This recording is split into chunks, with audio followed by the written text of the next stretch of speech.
ពេលហើយបាននៅចិត្តបងវេលាហើយស្ងួនបានថែដូចមុនព្រោះពេលនេះរូបអូនត្រូវចាក់ចេញពីរូបបងត្រូវថែខ្លួនឯងផងពេលគ្មានអូនជាតិនេះជួបគ្នាត្រឹមប៉ុណ្ណឹង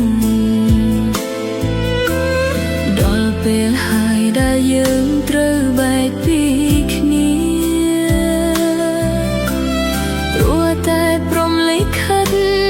គេកម្រិតឲ្យយើងជួបគ្នាហើយពេលនេះបែកគ្នាទៅវិញពេលគ្មានអូននៅក្បែរបងត្រូវថែខ្លួនណាថ្លៃព្រោះគ្មានថ្ងៃអូនវិលវិញឡើយប្រត់លើកនេះគឺប្រត់អស់មួយជីវិតហើ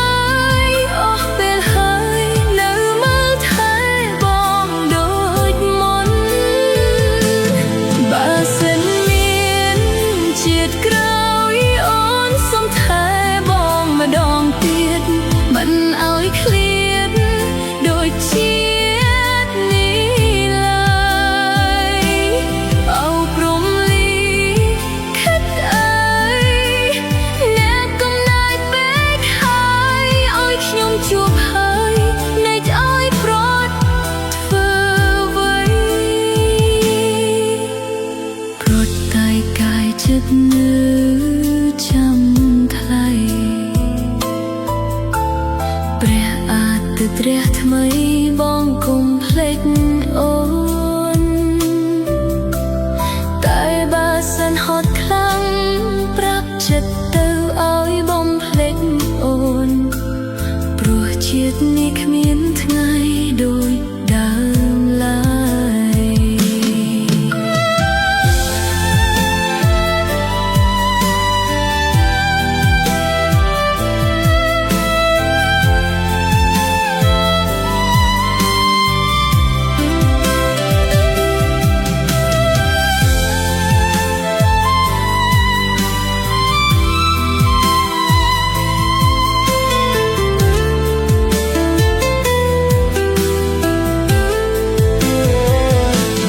ពេលគ្មានអូននៅក្បែ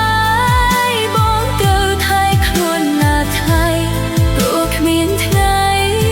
អូនវិលវិញឡើយប្រត់លើកនេះគឺប្រត់អស់មួយជីវិតហើយអស់ពេលហើយនៅមើលថែបងដូចមុនបើសិនមានជាតិក្រោយអូនសុំថែបងម្ដងទៀតមិនឲ្យឃ្លាតដូចជាតិនេះឡើយអោព្រំលីខិតអើយអ្នកកំណាយពេកហើយឲ្យខ្ញុំជួបហើយដេកឲ្យប្រត់ធ្វើអ្វីប្រត់តែកាយចិត្តនៅចាំថ្លៃព្រះអាទិត្យរះថ្មីបងកុំភ្លេចអូនតែបើសិនហត់ខ្លាំងប្រាប់ចិត្តទៅឲ្យបំភ្លេចអូនព្រោះជាតិនេះគ្មានថ្ងៃដូច